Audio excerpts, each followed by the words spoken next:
colegas, o nosso objetivo aqui, e é bem objetivo, transparente, é falar sobre os desafios para o Ministério Público nesse século, que, ao nosso ver, se inicia agora, a gente vai falar sobre isso, no combate ao crime organizado, e porque ele é um combate ao crime organizado não apenas realizado pelo GAECO, pelos grupos especiais de patrimônio público, onde existem, mas por todas as promotorias, todos os promotores e promotoras de justiça de todo o país.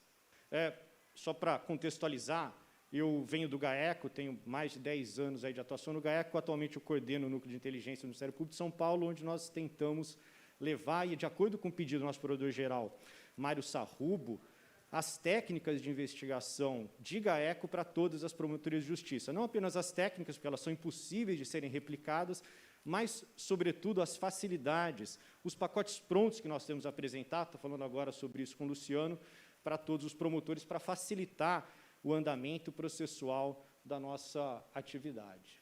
Bom, o estado aqui de vocês não é nem um pouco infenso à criminalidade organizada. Eu lembro quando eu estava aí no início de carreira, ou ainda na faculdade, os bancos escolares, de ouvir falar sobre esse grupo organizado, um verdadeiro esquadrão da morte aqui no Espírito Santo.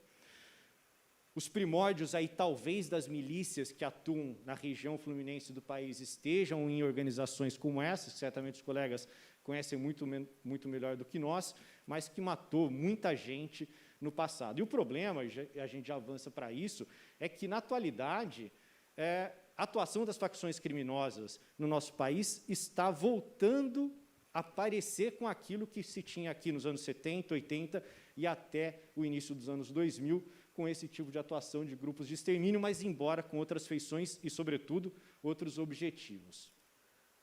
O fato é, muito recentemente aqui vocês têm tido, justamente pela atuação do GAECO, uma série de grandes operações que, por si só, mostram os valores astronômicos que o crime organizado, essas matérias são todas muito recentes, que a gente colheu aí, e apenas do Estado do Espírito Santo, e já mostrando esse novo perfil do crime organizado, que é realmente profissional, atuando tantas vezes em conjunto com profissionais de outras áreas, sejam da lavagem de dinheiro, sejam advogados que são, tantas vezes, têm sido cada vez mais objeto corretamente de investigação, quando a atuação deles se miscui, se confunde com aquela da própria criminalidade organizada. Mas, voltando agora à escuderia detetive Lecoq, essa também é uma matéria desse mês, foi uma chacina que aconteceu na fronteira do Paraguai com Mato Grosso do Sul, onde 5 pessoas foram assassinadas, uma menina acabou sobrevivendo. Em seguida, foram presos 5 brasileiros no dia seguinte, 11 de outubro.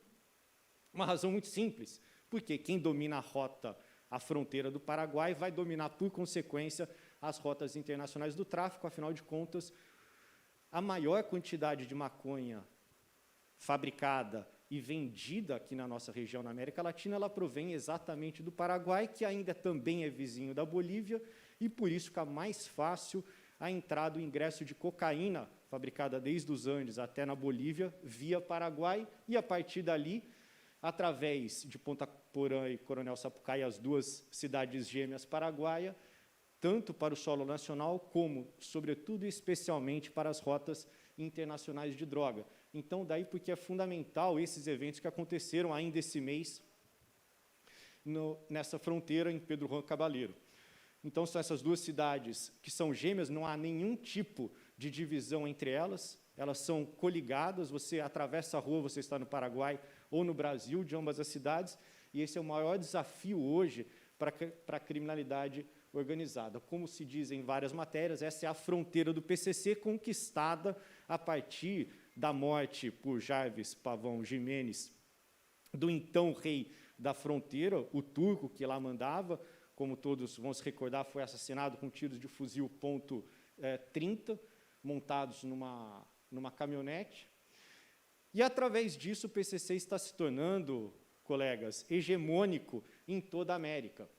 Essa é uma matéria muito recente, 18 de outubro, já estão chamando o grupo que o PCC está fundando com outras pequenas facções andinas e paraguaias, o Narcosul. E isso tem uma importância muito grande para nós, porque, em primeiro lugar, o volume de dinheiro é monstruoso. O que eu vou falar agora não é uma informação de fonte fechada, de inteligência, mas para que tenhamos uma ideia. O tráfico internacional permite ao PCC um volume tão grande de dinheiro que eles aboliram algo que tinha décadas na facção criminosa, que eram as mensalidades. Eles chamam de cebola. Era obrigatório, em São Paulo, o pagamento de R$ 900 por mês para você se manter na facção criminosa. O não pagamento, inclusive, era punido. O fato é que o PCC conseguiu, com tanto dinheiro do tráfico internacional, abolir esse pagamento, assim como de uma outra obrigação da facção criminosa, que era a rifa, as quais não vigoram mais. Não vigoram justo e exatamente porque está sobrando dinheiro no caixa da facção criminosa. E, ao lado disso, a disputa pelas fronteiras é tamanha que estamos chegando a esse momento que muitos doutrinadores, muitos colegas, muitos promotores e muitos integrantes das forças de segurança já vinham nos alertando. Estamos chegando ao momento da mexicanização das facções criminosas no Brasil, e daí a gente volta à violência lá de então. Mas é uma violência voltada ao controle geográfico, ao controle financeiro daquilo que mais importa a eles, que é o tráfico de drogas, e, em segundo lugar, também o contrabando de cigarros, que o PCC também passou a dominar a partir do momento que está hegemônico nessas fronteiras. Então, amigas e amigos, o maior risco hoje passa a ser também do retorno àquele nível de violência que é aquilo que a gente assiste em filmes, lê em matérias do que vem acontecendo atualmente no México, que isso comece a se replicar aqui. Para que tenhamos uma ideia, apenas neste ano, Tiago estava comigo em Brasília, a colega do Amapá, não é verdade, Tiago? Ana Maria, nos contou, apenas este ano foram assassinados 22 agentes penitenciários naquele estado. São números assustadores que não aconteciam há muito tempo. O fato é, as facções criminosas que dominam tanto as fronteiras amazônicas hidrográficas quanto as secas, aqui entre Brasil e Paraguai, estão recrudescendo a sua violência, e não apenas entre si, mas também contra agentes públicos. E devemos, então, nos perguntar onde que isso vai levar. Bom, justamente por conta, esses são volumes de dinheiro que nós percebemos nas investigações do Ministério Público de São Paulo, aproximadamente R$ 1 bilhão o PCC hoje negocia com a máfia italiana. O principal parceiro comercial hoje do PCC não é nenhum aqui da América do Sul, mas sim a 'Ndrangheta, que é a maior máfia hoje na Itália. E, por outro lado, o PCC ainda convive em clima de disputa com várias facções locais. No caso aqui do Espírito Santo, é o PCV, uma facção ainda que está começando, mas se inspira no PCC, tanto que o nome é Primeiro Comando de Vitória, que ainda disputa espaço com o PCC. Aqui é um mapa nacional com uma série aí de facções levemente desatualizado. Recentemente, a gente, inclusive, conversamos com a imprensa aqui de vocês. O nosso último levantamento também é fonte aberta. O nosso último levantamento indicava que havia presença de 200 integrantes do PCC aqui no Espírito Santo. Muito bem. Só que até agora a gente só está falando de crime organizado e de fronteiras. Daí os colegas atentos vão, obviamente, nos perguntar: nós não temos competência federal, estamos no Ministério Público Estadual, então não vamos atuar nas fronteiras. Por outro lado, tem aqui o Tiago, o Nilton, para atuar contra os grupos criminosos organizados. O que nós, demais promotores criminais, temos a ver com isso? Muita coisa, a gente vai começar exatamente agora a esse respeito. Por quê? Não apenas eles têm obrigações, mas eles também têm deveres, entre os quais de cumprir o Código do Crime, onde há PCC, e aqui, eu não tenho dúvida, ele logo se tornará hegemônico em todo o Brasil por conta do volume de dinheiro que eles estão arrecadando atualmente com o tráfico internacional. Deixa eu só fazer uma interrupção, Léo. Já que você está tocando nesse assunto de hegemonia de PCC e de valor de mensalidade, né, existe aqui no Espírito Santo uma percepção de que a dificuldade que o PCC tem de ser hegemônico e ter domínio aqui no Espírito Santo em relação às facções locais diz respeito exatamente a essa mensalidade mais alta.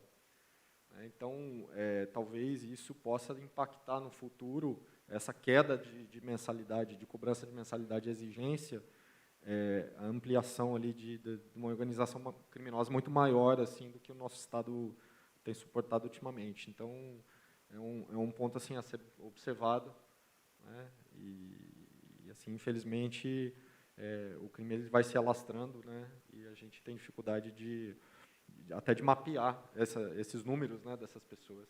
E os presídios são ali a fonte maior ali de captação de adeptos, né, das organizações criminosas. E aqui não é diferente. Exatamente. O PCC é visto em tantos estados como facção eminentemente paulista ou paulistana e tem resistência para entrar justamente por eles terem uma série de obrigações. Diminuindo as obrigações das cobranças, vai ficar cada vez mais fácil, inclusive a violência que eles fazem nas periferias. Nós tivemos uma queda no número de assassinatos, de homicídios em São Paulo, mas um aumento considerável no número de desaparecimento de pessoas. Por quê? Eles não matam a céu aberto, eles enterram os corpos. Isso foi concomitante no estado de São Paulo, porque eles aplicam o Código do Crime, o Código Penal próprio deles tem coisas como malandrismo, monacumbuca, enfim, uma série de penalidades que eles levam para os tabuleiros, os tribunais do crime e assassinam. Chegamos a investigações em que havia uma cota mensal de 100 pessoas por região para eles matarem, por região do PCC, isso no estado de São Paulo. São os tribunais do crime aí muito famosos, os tribunais do crime que não vão para o GAECO, os tribunais do crime vão para as promotorias, para os colegas de júri atuar. Não vou ter tempo de falar sobre cada uma, sobre as nossas operações a esse respeito. Outro ponto crucial do crescimento do PCC, da sua hegemonia, é a sua infiltração na política, e isso afeta diretamente a nossa atuação eleitoral. Esse caso aqui é emblemático, todo de Fonte Aberta, o prefeito de Embu das Artes, recentemente saiu uma nova decisão sobre a situação dele, ele foi novamente afastado, foi e voltou com liminares do STF diversas vezes para a prefeitura. Interessante, todavia, que, quando já vi essas notícias na imprensa, ele foi reeleito com mais de 60% dos votos, não é uma cidade pequena, Embu tem mais de 600 mil habitantes. Essa foi a próxima, já pulei, mas enfim. Terceiro ponto, que também afeta outras áreas, transverso. Eles estão atuando em loteamento irregulares em São Paulo, inclusive em zonas protegidas ambientalmente. Vai afetar também a tutela ambiental. Locais de periferia, sem controle, sem presença do Estado, fica muito mais fácil não apenas a corrupção, mas como a imposição da violência como forma deles venderem, assim como ocorre, todo mundo sabe, no Rio de Janeiro com as milícias. Então, são desafios, amigas e amigos, não apenas ao GAECO, aos colegas de crime organizado, mas a todas as promotorias de justiça.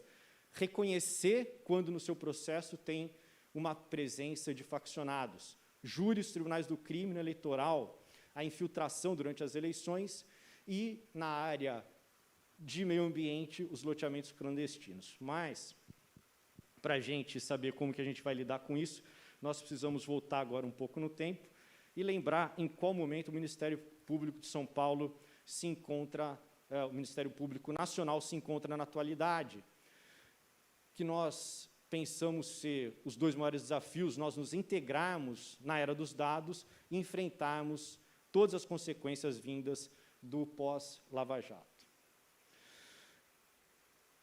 Já vamos passar diretamente aqui, o nosso principal problema é esse, nos mantermos equilibrados à beira de um espaço extremamente curto. Nós perdemos, o Ministério Público, o direito e o espaço para errar. Perdemos a nossa margem de erro que nós tínhamos, isso vai ficar muito claro logo adiante. Os primeiros atingidos pela pós-Lava Jato foram, obviamente, a Polícia Federal, o próprio ex-juiz Sérgio Moro, e nesse momento aí de retaliação, que nós chamamos de o Império Contra-Ataque, que nós estamos vivendo, passamos imediatamente para nós mesmos, o Ministério Público, sobretudo com a Lei da Improbidade, a PEC 5. PEC 5 dispensa comentários, mas o que mais chamou a atenção para mim, revendo aí algumas coisas, foi que nós precisávamos de menos 307 votos. Fomos salvos por 11 votos, 297. Os que a defendiam esperavam os 308 votos. O que isso mais chama a atenção? É isso aqui. Que lá em 2013, os procuradores gerais, toda a sociedade abraçou o Ministério Público e nós rejeitamos a PEC 37 por 430 contra 9 votos a favor. Dessa vez, nós fomos salvos por 11, enquanto, naquela ocasião, havia apenas 9 a favor da PEC 37, da PEC da Mordaça. Isso, por si só, esse número mostra o tanto que nosso apoio social e, sobretudo, na política, se perdeu e o quanto que isso custa para nós. Nós perdemos o direito de errar, nós precisamos, por consequência, capacitar, qualificar, aprimorar a nossa atuação. Felizmente, Rogério Sanches bem mostrou que, por uma atuação integrada de tantos órgãos ministeriais, o possível novo Código de Processo Penal não virá tão ruim, mas tantas outras normas já vieram, entre as quais, por exemplo, que nos afeta diretamente, a norma dentro do pacote anticrime da cadeia de custódia, que dificultou sobremaneira a nossa atuação, nos exigindo um profissionalismo muito maior. Em São Paulo, Amaury, o nosso coordenador do GAECO, ele sempre pregou, desde 2016, que nós temos que atuar nessas 3 vertentes no crime organizado, olhando sempre também para os fenômenos da corrupção e da lavagem de dinheiro correlata, e aqui, a partir disso, a gente pensa nos desafios atuais, que são a necessidade, como o Tiago falou, de união, que a gente traduz aqui como integração, sabemos lidar com os dados, e padronização. Padronização não é afrontar a independência funcional, mas sim, como a gente conversava, eu e o Luciano antes, aproveitarmos tudo aquilo que a gente já fez no passado recente para não ter que refazer uma investigação, uma atuação que já tem um mínimo de parâmetro para ser bem feito. Ou seja, deixarmos de ser ilhas para trabalharmos realmente de maneira integrada, organizada, e, felizmente, temos muitos bons exemplos a esse respeito para não cairmos em todas as cascas de banana que estão sendo colocadas diante da nossa atuação diária. Da nossa parte, no Núcleo de Inteligência de São Paulo, vamos dar alguns exemplos do que a gente tem feito justamente nessas áreas sobre as quais conversamos. Essas aqui são algumas soluções que nós temos criado recentemente, justamente para possibilitar que todas as promotorias atuem com um mínimo, não de padronização, mas possam colher dados que são confiáveis, que já foram usados com sucesso no passado. A primeira delas, uma biblioteca, a Wiki-MPSP, que a gente reúne dados, a gente colocou aqui toda a biblioteca do Centro de Apoio Criminal e do Centro de Apoio de Patrimônio Público, com uma série de roteiros de atuação, mas também com peças para todos os sabores e todas as atuações. É um histórico, então, aqui do que tem e do que é necessário para a nossa boa atuação institucional. Também temos todas as peças e o histórico de atuação no patrimônio público. É um sistema seguro, que permite compartimentação de dados e ainda permite a busca onomástica por palavras, até mesmo por pessoas, se ela já foi ou não investigada. Da mesma maneira, ela contém uma biblioteca enorme sobre a facção criminosa, primeiro comando da capital, e nela, juntamente com o Tiago, com tantos outros colegas no GENECOC, estamos recriando a Benefac, a Base Nacional de Faccionados, integrando, novamente, nesse mesmo espírito, os MPs de todo o país. Construímos, com os colegas de GAECO, o ARPIA, que é um sistema que tem cadastrados integrantes de facção criminosa, e, a pedido do Procurador-Geral, abrimos eles para os colegas para que eles possam consultar se determinado réu, na sua ação, investigado no seu PIC, na sua notícia de fato, é ou não faccionado. Então, o Consulte ARPIA tem uma descrição de quem são os integrantes do PCC, qual é a diferença entre uma pessoa batizada e um companheiro, um irmão e um companheiro, ou um colaborador eventual, ainda que seja das forças públicas, e também a capitulação jurídica. Em seguida, o colega vai abrir uma aba, uma janela na nossa plataforma, vai conversar com um robô virtual que nós criamos exatamente para isso, vai ser feitas umas perguntas: qual é o processo que você está atuando e qual é o nome do faccionado, da pessoa que você quer saber se pertence ou não ao PCC. Imediatamente, o sistema vai gerar um documento como esse, que é uma informação para que seja utilizado no processo, a qual vai dizer: esse aqui é o número 2 do PCC, Abel Pacheco de Andrade, isso também é um fato público, ele pertence ao PCC, foi processado, condenado como integrante do primeiro comando da capital.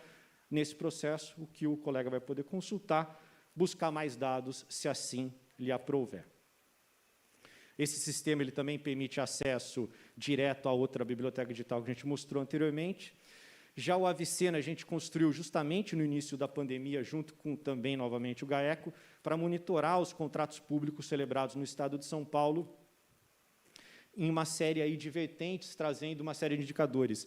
O mapa dos municípios que criaram ou não portais da transparência para os gastos da Covid, já que não havia exigência de licitação, não até hoje.